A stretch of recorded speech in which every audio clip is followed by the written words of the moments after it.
ভিন্ন কষ্ট দুঃখ সহ্য করতে না পেরে বলি, আল্লাহ আমার সাথে এমন কেন করছে? আমি শ্রদ্ধার সাথে বলি, আমার ভাই আমার বোন, এই দুনিয়া আমাদের জন্য নয়।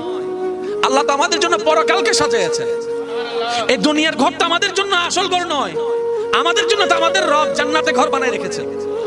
রব তো আমাদের জন্য অপেক্ষা করছেন, জান্নাতের দরজা আমাদের স্বাগতম জানাতে অপেক্ষা করছে, ফেরেশতারা আমাদের স্বাগতম জানাতে অপেক্ষা করছে, জান্নাতের হুর নিয়ামতগুলো আমাদের জন্য অপেক্ষা করছে, জান্নাতের সৌন্দর্য আমাদের জন্য অপেক্ষা করছে।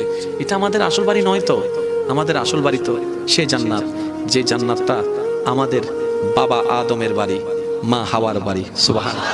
সেই হিসাবে কষ্ট নেবেন না আমার কথায়, বাবার বাড়ি হিসেবে একটা উত্তরাধিকার আছে আমাদের।